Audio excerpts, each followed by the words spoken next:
Hola hermanos, buenas tardes, me alegro de saludaros, espero que todo esté yendo bien por casa. Y seguimos con nuestra serie Extra.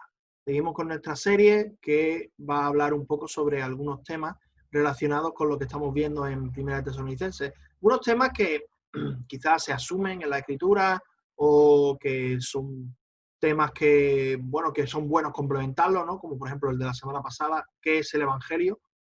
Yo siempre había querido hacer un estudio, aunque fuera cortito, pero un estudio para definir perfectamente qué es el Evangelio de una manera sencilla, de una manera clara. Entonces, la semana pasada la verdad es que me quedé muy contento con eso y espero que haya sido también de bendición para vosotros. Y el tema de hoy es ¿por qué a Dios le importa mi sexualidad? ¿Por qué a Dios le importa mi sexualidad? Es un tema que no va a ser solamente para gente creyente, sino también para gente que no crea en Dios, que sea ateo, que sea budista, o que sea musulmán, o que sea taoísta, o que sea lo que sea, ¿vale? Este es un tema, lo quería hacer un poquito más amplio, porque muchas veces nosotros nos encontramos en la diatriba de decir, bueno, tú haces eso, tú porque crees en Dios, pero yo hago lo que yo quiero con mi sexualidad, porque yo no creo en Dios y ya está, ¿no? Entonces, ¿cómo le decimos a esa persona? ¿Qué le decimos a esa persona? Y mi objetivo hoy, de una manera pues rápida y dando quizá algunos puntos clave, es animaros a que podáis hablar con alguien y decir, no, no, no, a Dios sí le importa tu sexualidad, incluso aunque no lo reconozcas como que existe o no lo reconozcas como Dios o como Señor, da igual. Pero Dios sigue así, Dios sigue ahí, le sigue importando tu sexualidad. Así que vamos allá, vamos a empezar. Y me gustaría poner este pasaje primero de Tesalonicenses 4, que fue el que vimos la semana pasada en la predicación, para que veáis que hay una coherencia entre lo que vimos la semana pasada y el tema de esta semana. Dice, porque ya sabéis qué instrucción os dimos por el Señor Jesús, pues la voluntad de Dios es vuestra santificación, que os apartéis de fornicación, que cada uno de vosotros sepa tener su propia esposa o vaso en santidad y honor, pues no nos ha llamado Dios a inmundicia, sino a santificación. Así que el que desecha a estos no desecha a hombres, sino a Dios, que también nos dio su Espíritu Santo. Fijaos que aquí se le está hablando a los tesalonicenses qué instrucciones les dio Pablo y Silas por el Señor Jesús, cosas que el Señor Jesús ya había enseñado de antemano y que les había revelado a Pablo y Silas también de una manera más clara. La voluntad de Dios en nuestra santificación, en nuestra consagración, es que nosotros seamos cada vez más parecidos a Dios, que nos apartemos de fornicación. Recordad que la palabra fornicación ahí es porneia, que significa inmoralidad sexual en un sentido, digamos, bastante grande, bastante amplio. Tiene que ver con deseos ilícitos, pasiones sexuales desordenadas, inmundicia, como dice el versículo 7, no nos ha llamado Dios a inmundicia, sino a santificación.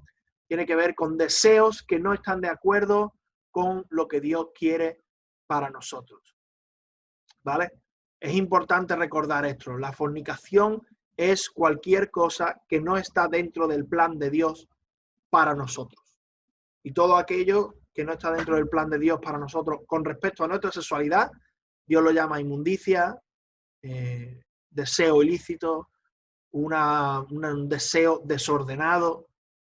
Y Dios le llama de esta manera, ¿vale? En la Biblia. Yo no simplemente estoy siendo un mensajero aquí.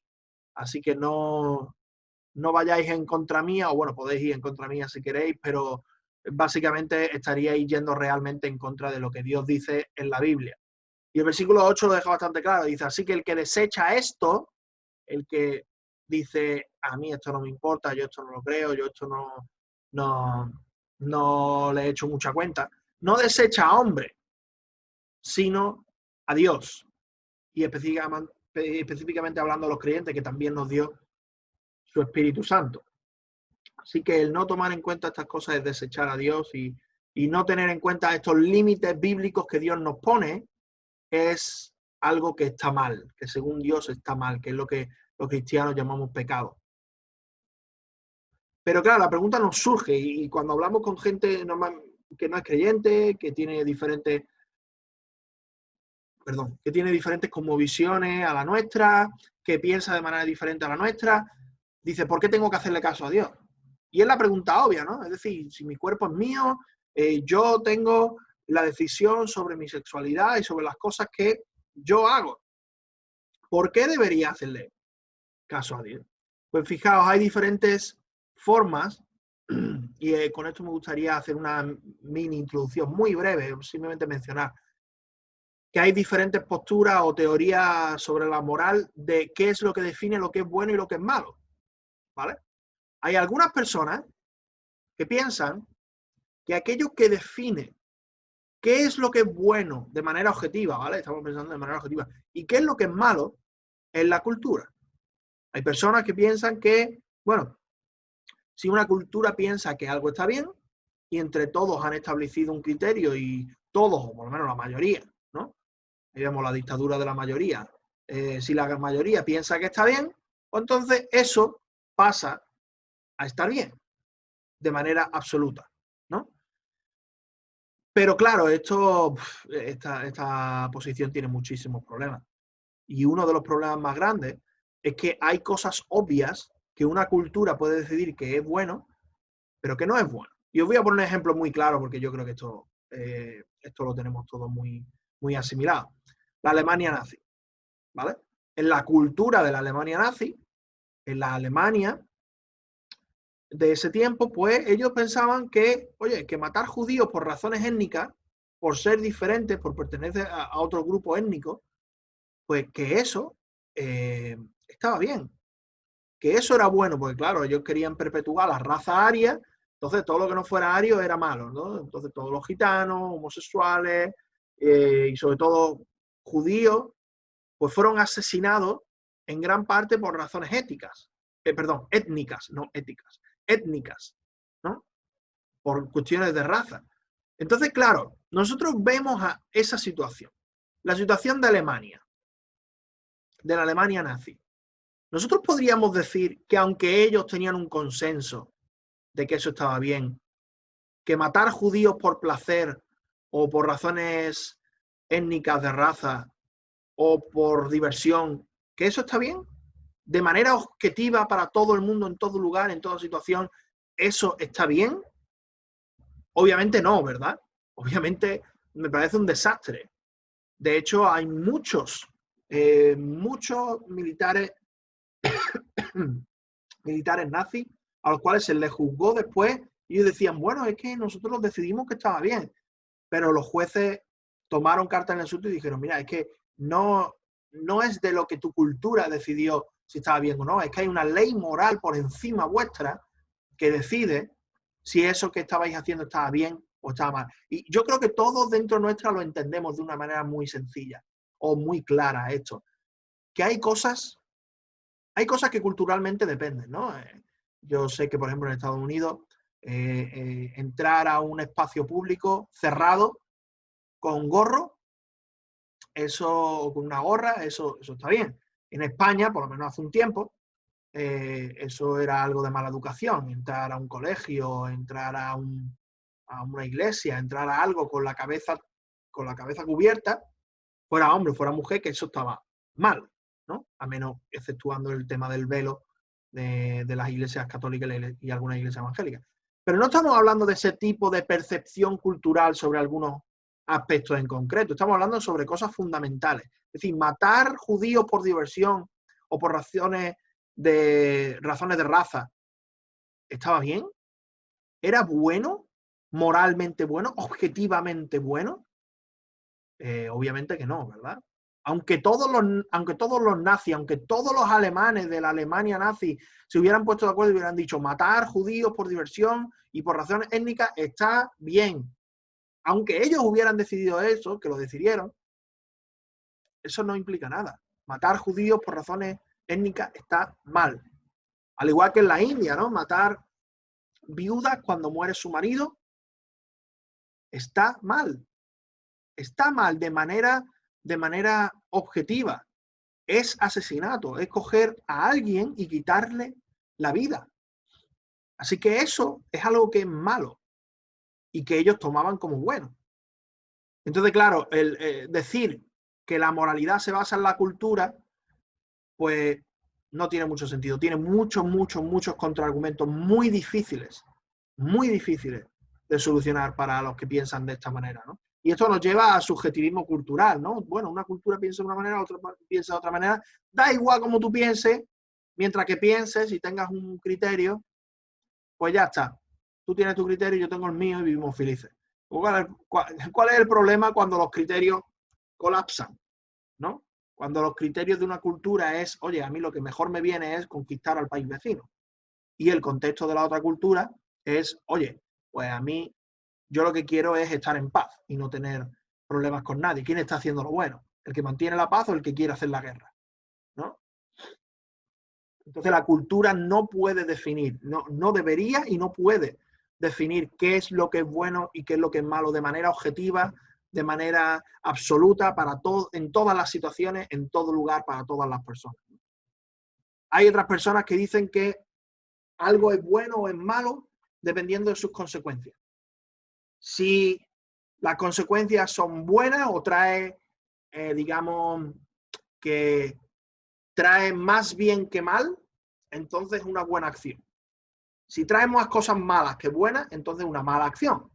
Entonces, aquello que es bueno o que es malo se define según las consecuencias que tiene, ¿no? Y según las consecuencias que tiene, bueno, pues hay bastantes problemas con eso. Hay cosas que son buenas por definición que traen consecuencias pues bastante malas, ¿no? Gente que ha muerto por sus convicciones, gente que ha muerto pues quizás defendiendo que era malo asesinar a mujeres o violar a mujeres por placer, ¿no? Y gente ha muerto por defender ese tipo de postura y no ha cambiado nada, aparentemente, ¿no? Entonces, ¿cuál fue la consecuencia? No hubo ninguna consecuencia buena, todo fueron consecuencias malas. Entonces, ¿eso era algo bueno o era algo malo lo que hizo esa persona?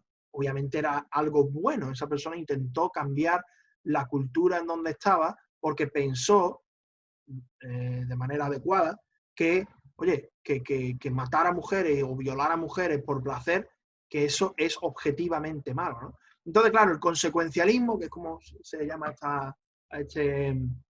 digamos, estas teorías de la moralidad, el consecuencialismo tiene muchos contraargumentos.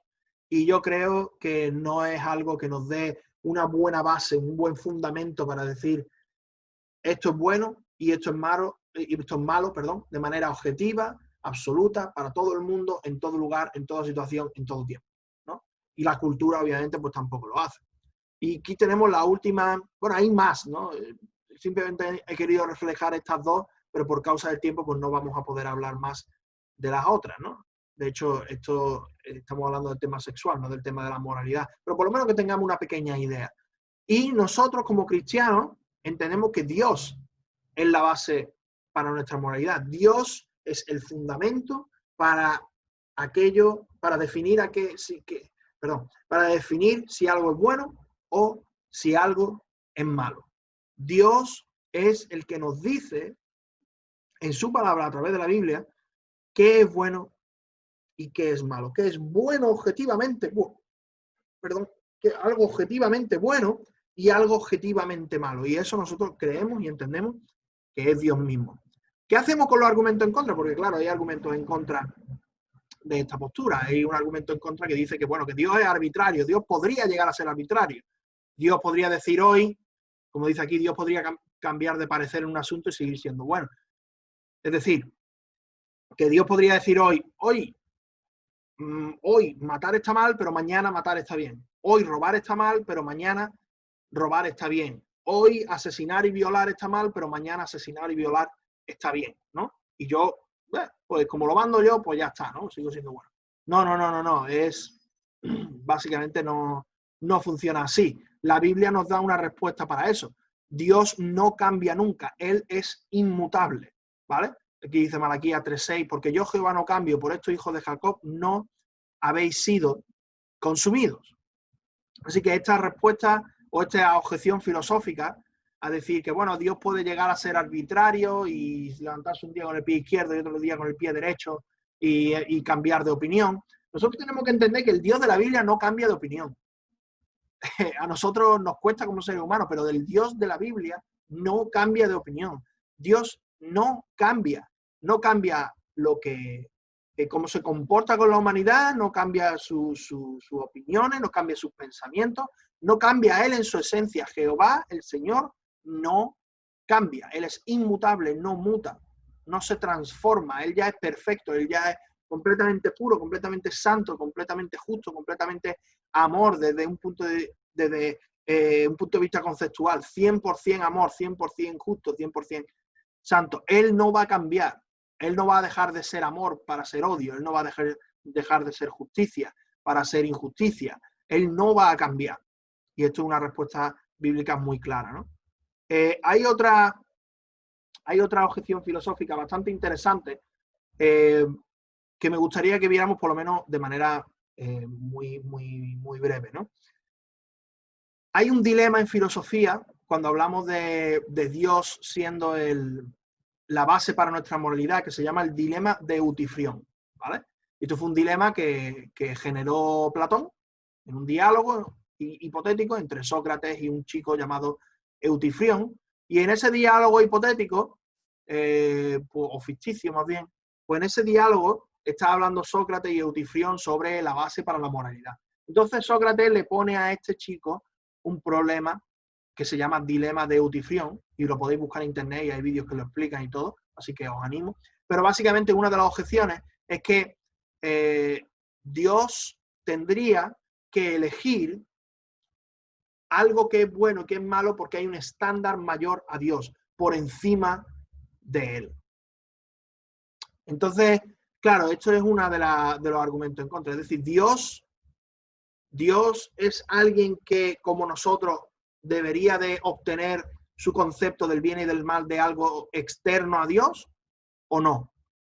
Y si es así, entonces Dios deja de ser Dios, porque deja de ser el que legisla el mundo moralmente. Hay algo mayor que Dios, ¿no? Y si no es Dios, podemos ir directamente a esa otra fuente, ¿no? Entonces ahí hay muchos problemas filosóficos, pero para solucionarlo, básicamente la respuesta estándar, la respuesta clásica que el cristianismo da a esa objeción es la siguiente: el carácter de Dios es el estándar de lo que es bueno o no. Es decir, Dios no mira a otra cosa por encima suya y dice, ah, vale, esto es bueno y esto es malo. No, no, Dios es el mismo estándar. El carácter de Dios, que ya hemos visto antes que no cambia, que es inmutable, que no es arbitrario. El carácter de Dios es el estándar de lo que es bueno y de lo que no es bueno. Asesinar es malo porque Dios es el dador de la vida. Odiar es malo y tener deseo de venganza es malo porque Dios es un Dios de amor. El estar en un juicio y dar cohecho o darle dinero al juez para que alguien injusto, para que alguien culpable salga libre, ¿vale? Sobornar a un juez está mal porque Dios es un Dios de justicia. Entonces ahí vemos cómo el carácter de Dios se relaciona directamente con aquello que es bueno o que no es bueno, ¿vale? Entonces el carácter de Dios es el que nos dice qué es lo que es bueno y qué es lo que no es bueno. De hecho, Dios no solamente se lo dice a los cristianos, sino también a aquellos que no creen en Él, para todo el mundo. Bueno y recto es Jehová, por tanto, Él enseñará a los pecadores el camino, sea a los pecadores arrepentidos o sea a los pecadores no arrepentidos. Dios es el Dios de todos, sea que lo reconozcamos o sea que no lo reconozcamos. Dios es el Dios de todo el mundo, de los ateos, de los budistas, de los taoístas, de los musulmanes, de los cristianos, de los católicos, de los agnósticos, de todo el mundo. De todo el mundo, tenga la posición que tenga con respecto a la existencia de Dios o al carácter de Dios, o a la Biblia, o la resurrección, a Jesús. Sea la posición que tenga, da igual. Dios, bíblicamente, Dios es el Dios del universo y todas sus reglas morales, sus leyes morales se aplican a todo el mundo por igual. Y no cumplirlas se llama pecado. Y el pecado se puede definir como rebeldía contra Dios. Por eso el pecado es rebeldía contra Dios. Y al mismo tiempo es desobedecer la ley de Dios. ¿Por qué? Porque la ley de Dios fluye como parte del carácter de Dios. Por eso pecar contra la ley de Dios es pecar contra Dios mismo, porque vamos en contra del carácter de Dios. El pecado es ir en contra de Dios, rebelarse contra Dios, no someterse a Dios. Se puede traducir también como fallar el blanco, como darle importancia, más importancia a otra cosa que a Dios. Hay gente que le da más importancia a la razón para definir en este caso, sus leyes morales que a Dios. Pues eso sería, bíblicamente eso sería un pecado, porque tú estás dándole más importancia a la razón que a la ley moral que Dios ya ha establecido. Así que no solamente es para todo el mundo, sino que Dios tiene el derecho de ser el legislador moral del universo y de crear leyes morales en el universo, porque Él es el creador. Es decir, Él tiene los derechos de autor. Él tiene los derechos de autor. Fijaos lo que dice aquí Apocalipsis 4:11. Digno eres, Señor y Dios nuestro, de recibir la gloria y el honor y el poder, porque tú creaste todas las cosas y por tu voluntad existen y fueron creadas. Este versículo es completamente explícito, no necesita más explicación que la que ahí ya veis, porque tú creaste todas las cosas. El universo, el espacio-tiempo, las estrellas, el mundo, los seres humanos, las plantas, los microorganismos, los océanos, los meteoritos.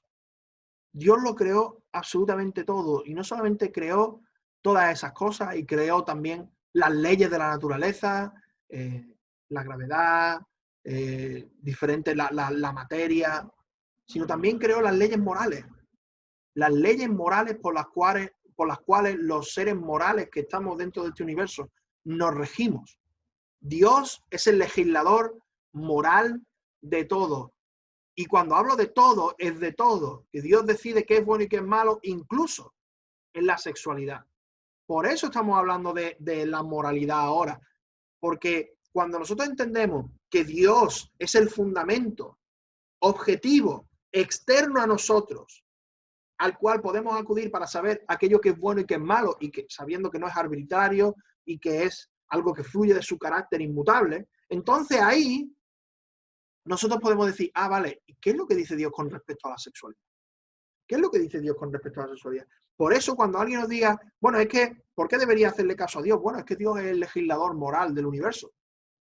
Dios es el legislador moral del universo. Y las otras teorías morales fallan en explicar por qué nosotros deberíamos de seguir ciertos principios y preceptos morales.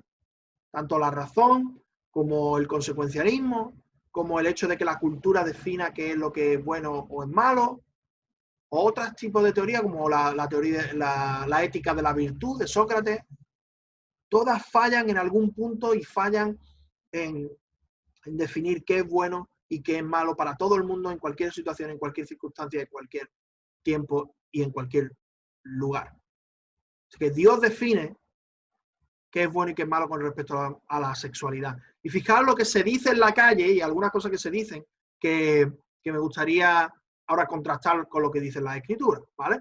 Porque para que veamos la diferencia de cosmovisión. Ahora que hemos establecido que Dios es el que va a decirnos qué está bien y qué está mal con respecto a nuestra sexualidad, podemos ver como ciertos pensamientos que escuchamos en diferentes contextos, pues no son bíblicos, no tienen coherencia con estas leyes morales que Dios nos ha dado, ¿no? ¿Qué es lo que se dice muchas veces? Mi cuerpo es mío, puedo hacer con él lo que quiera. Esta frase es clave. Este pensamiento es clave. Porque lo que dice la Biblia es que mi cuerpo no es mío. Mi cuerpo es de Dios. Yo no puedo hacer lo que yo quiera con mi cuerpo. Porque yo no soy el creador de mí mismo. Dios me creó. Dios es el que tiene derechos de autor conmigo. Al yo no crearme a mí mismo, yo soy simplemente alguien que está administrando este cuerpo, usando este cuerpo, ¿vale? Dándole utilidad a este cuerpo, pero mi cuerpo físico no es mío. Mi vida, incluso ya hablando un poco más, mi vida no es mía, sino que es de Dios. Y la Biblia lo dice muy claro, mi cuerpo es de Dios y Él pone los límites de lo que puedo hacer porque Él es nuestro creador. Y para los cristianos mucho más, porque habita dentro nuestra el Espíritu Santo.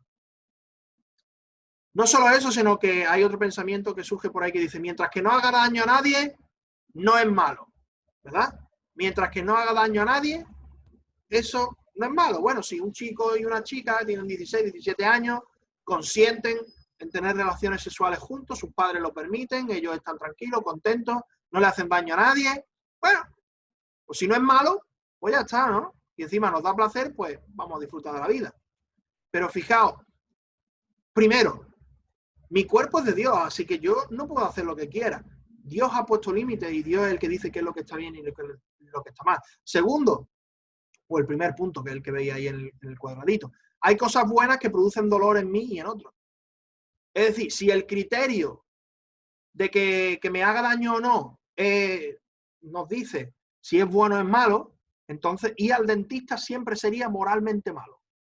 De verdad lo digo. Yo no sé vosotros, pero yo siempre que voy al dentista me hacen alguna trastada en la boca y oye, eso duele. Eso duele. Entonces, si tú dices, no, es que como no hago daño a nadie, es bueno.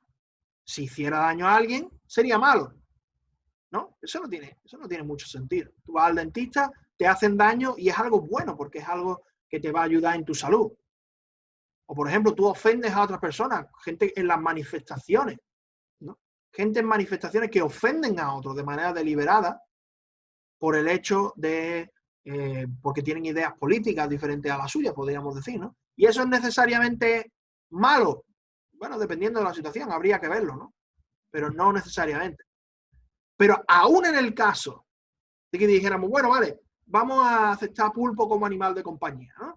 En cualquier caso, digamos que bueno, si le haces daño a alguien, eso, eso es malo, y si no le haces daño a alguien, eso es bueno. Incluso si aceptáramos ese criterio, hay una persona a la cual sí le haces daño cuando hay ese tipo de pecado sexual, que es a Dios. O sea que se nos olvida a esa persona. Pero a Dios le hacemos daño cuando nosotros cometemos algo que va en contra de su carácter. Dios se duele en eso. Dios se duele en eso. Y la tercera frase que me gustaría decir, el tercer pensamiento, es que el sexo es algo solamente físico. Pero fijaos que la Biblia nos dice algo muy diferente en Génesis 2:24, que el hombre dejará a su padre, a su madre y se unirá a su mujer y serán una sola carne. El sexo no es solamente una unión física, sino también una unión emocional y espiritual. Ahí cuando se usa la palabra unir, y se unirá a su mujer y será una sola carne, se usa la palabra ejad, ¿vale? La palabra ejad. Y la palabra ejad lo que viene a decir es una unión completa, una unión perfecta, una unión en la cual las dos personas se unen de manera emocional, espiritual y obviamente física, ¿no? Así que podemos ver esa unión que la Biblia nos está diciendo que no, el sexo no es solamente algo físico. El sexo no es solamente algo físico. Y fijaos que eso nosotros lo entendemos. Nosotros lo entendemos. No es lo mismo pegarle un puñetazo a alguien que violar a otra persona. Y la justicia define eso, es decir, el sexo es algo sagrado. El sexo, la sexualidad es algo sagrado. Y quiero dar una idea. La sexualidad es algo que Dios ha creado. La sexualidad es buena dentro de su marco de acción. Es muy buena. Porque cuando está fuera de su marco de acción, genera frustración, genera problemas, genera dificultades. Y lo que he dicho antes de que no es lo mismo pegar un puñetazo que matar que violar a alguien, es porque los jueces, la justicia, la ley, nosotros como seres humanos entendemos que no es lo mismo pegarle un puñetazo a alguien que de manera emocional puede tener algo con su autoestima o tal cual, pero que no va a llegar mucho más que eso, que no violar a alguien. Violar a alguien va a traer consecuencias psicológicas graves y difíciles y duras. Por eso no es lo mismo pegarle un puñetazo a alguien que violar a una persona. ¿Por qué? Porque se entiende que la violación no es solamente algo físico. Hay esa presuposición de base de que la violación no es solamente algo físico. Fijaos cómo hasta Jesús, hasta en el pensamiento, dice que podemos pecar en este sentido. Dice Jesús, oísteis que fue dicho no cometer adulterio, pero yo os digo que cualquiera que mire a una mujer para codiciarla, ya adulteró con ella en su corazón. Incluso si tú miras a otra persona para codiciarla, para pensar con ella con lujuria, y no estás casado con esa persona, y no estás dentro de ese marco, que Dios ha creado, entonces, amigos, amigas, eso es pecado para Dios. Dios es tan puro que hasta el pecado mental pues le duele. Entonces, ¿en qué contexto permite Dios las relaciones sexuales? Pues como hemos visto antes, y ya esto lo dice nuestro Señor Jesús, él respondiendo les dijo, ¿no habéis leído que el que los hizo al principio varón y hembra los hizo? Y dijo, por esto el hombre dejará padre y madre y se unirá a su mujer y los dos serán una sola carne. En el contexto de un matrimonio, los dos serán una sola carne, se unirá a su mujer, pero ¿cuándo? En el contexto de un matrimonio, y me gustaría definirlo, en un matrimonio heterosexual entre un hombre y una mujer que sean adultos, ¿vale? Que sean adultos. Dios incluso, y no me lo estoy inventando yo, pero Dios no toma el matrimonio homosexual como si fuera matrimonio. Para Dios, una unión, aunque sea legal, entre un hombre y un hombre, una mujer y una mujer, para eso, para Dios eso no es matrimonio, ¿vale? Eso no es matrimonio. El matrimonio es entre un hombre y una mujer. ¿Y qué pasa si yo ya he hecho alguna de estas cosas? ¿Qué pasa si yo ya he hecho alguna de estas cosas? Pues fijaos que hay varios versículos que nos traen restauración. Dios no solamente es el legislador moral del universo, Dios no solamente quiere que le pongamos límite a nuestra sexualidad, Dios no solamente nos está diciendo cosas que tú dices ya hasta con lo del pensamiento, que nos damos cuenta que todos hemos pecado en este sentido. Pues Dios no quiere dejarnos ahí. Dios no quiere solamente enseñarnos que el sexo es bueno y que Dios lo ha creado para el matrimonio y que es un regalo por parte de Dios, sino que cuando no lo hacemos de la manera que Él lo dictamina, de la manera en que Él lo manda, porque es la manera en la que Dios ha dispuesto que el matrimonio sea, que las relaciones sexuales sean dentro de un contexto de compromiso, de fidelidad, de amor, de pasión mutua y de respeto mutuo. ¿Qué pasa cuando nosotros nos salimos fuera de ese marco? Dios todavía nos perdona. Fijaos lo que dice 1 Corintios 6, del 9 al 11. ¿No sabéis que los injustos no heredarán el reino de Dios? No erréis ni los fornicarios, ni los idólatras, ni los adúlteros, ni los afeminados, la parte femenina de la pareja homosexual, ni los que se echan con varones, la parte masculina de la pareja homosexual, ni los ladrones, ni los ávaros, ni los borrachos, ni los maldicientes, ni los estafadores heredarán el reino de Dios. Y esto, y fijaos aquí lo que dice, aquí hay un cambio, hay un contraste genial. Y esto erais algunos. Esto erais en el pasado. Ya no sois eso. ¿Por qué? Mas ya habéis sido lavados, ya habéis sido santificados, ya habéis sido justificados en el nombre del Señor Jesús y por el Espíritu de nuestro Dios. Aquellos que le piden perdón a Dios por sus pecados, por su pecado sexual, por haber ido en contra del carácter de Dios mismo, en cuanto a la sexualidad, Dios los perdona. Dios todavía los perdona. Fijaos lo que dice Juan 6:37. Todo lo que el Padre me da vendrá a mí y el que viene a mí, de ningún modo lo echaré fuera. Fijaos esa frase, de ningún modo lo echaré fuera. Esto es súper importante. Si alguno de nosotros peca, si alguno de nosotros ha hecho algo malo en contra de Dios con respecto a salirnos de los límites que Él ha marcado para la sexualidad, que son los límites buenos, son los límites sanos, son los límites en donde puede haber una relación sexual satisfactoria y bueno, no solamente satisfactoria para las dos personas, sino el mejor contexto para criar a los hijos. Pues entonces, si nosotros vamos y le pedimos perdón a Dios por nuestros pecados, Dios nos va a perdonar, Dios nos va a restaurar, Dios nos va a reconciliar con Él. Dios no quiere dejarnos ahí, sino que quiere tener una relación con nosotros. Y espero que esto sirva para algunos de vosotros, espero que esto sea clarificador en algún sentido. Y si alguno se queda con alguna pregunta, con alguna duda, con alguna cosa, pues quedo a vuestra disposición y podéis contactar conmigo en el momento en que queráis. Así que, hermanos, que el Señor os bendiga muchísimo.